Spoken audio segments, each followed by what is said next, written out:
ప్రియులారా, బాగున్నారా? దేవుని వాక్యాన్ని క్రమంగా చదువుచున్నారా? ప్రార్థించుచున్నారా?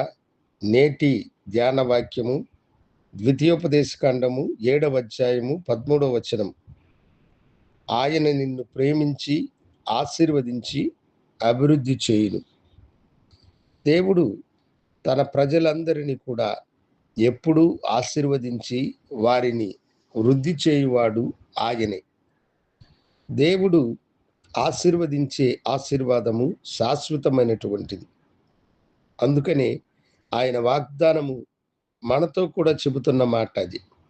ఆయన మనలను ప్రేమించి మనలను ఆశీర్వదించి మనలను వృద్ధి చేయు దేవుడు ఆయన. ఇశ్రాయేలు ప్రజలు స్వల్ప జనముగా ఐగుప్తు దేశమునకు వెళ్ళారు. వారు దాదాపు 72 మంది మనుషులు మాత్రమే ఐగుప్తులకు వారు వెళ్ళారు. అయితే ఐగుప్తుల నుండి మోషే వారిని విమోచించి తీసుకుని వచ్చేటప్పుడు దాదాపు 6 లక్షల కాల్బలములు వారు అని దేవుని వాక్యము మనకు తెలియచేస్తున్నది. అంతేకాదు, దేవుడు వారిని అన్ని విధాలుగా ఆశీర్వదించి వాగ్దాన భూమిలోనికి చేర్చినాడు. ఆయన పిలుపు గొప్పది. అబ్రహామును పిలిచిన దేవుడు నిన్ను ఆశీర్వదించెదను అని అన్నాడు. ఇస్సాకుతో అదే వాగ్దానము ఆయన చేశాడు. ఇస్సాకు ఆ దేశమందు కరువు కాలమందే విత్తనము విత్తి 100 ఫలమును పొందాడు. దేవుడు తన బిడ్డలైన మనలను ఆశీర్వాదమునకు వారసులుగా ఉండడానికి పిలిచినాడని పేతురు భక్తుడు తన పత్రికలో తెలియజేస్తాడు. కనుక దేవుడు తన ప్రేమ చేత మనలను పిలిచి మనలను ఆశీర్వదించి మనలను వృద్ధి చేయడము ఆయన యొక్క కృప. ఈ లోకములో జీవించేటప్పుడు మనము, దేవా, నీ ప్రేమకు నేను పాత్రుడుగా ఉండడానికి నువ్వు ఇచ్చిన కృపకై వందనాలు, నీ ఆశీర్వాదమును నాకు అనుగ్రహించినందుకై వందనాలని మనము నిత్యము ప్రభుని స్తుతించాలి. దేవుని ప్రేమకు మనము పాత్రులముగా ఉండడము ఎంత గొప్ప భాగ్యము.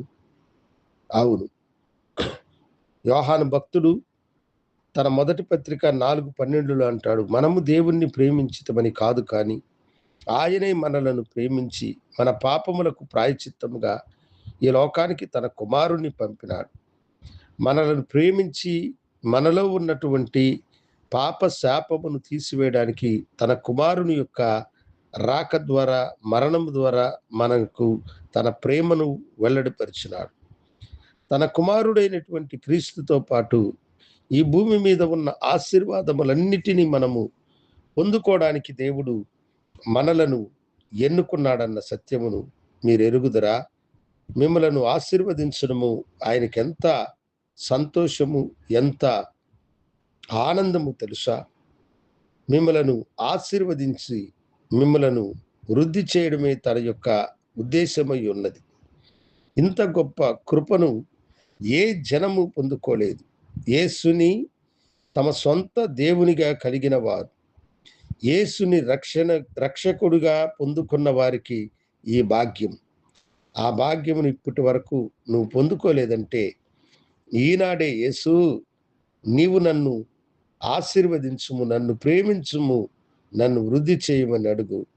ప్రభు నిన్ను తన కృపచేత నీ సంతతిని విశాలపరిచి నిన్ను ఆశీర్వదించి తన ప్రేమను నీకు వెల్లడిపరచునుగాక.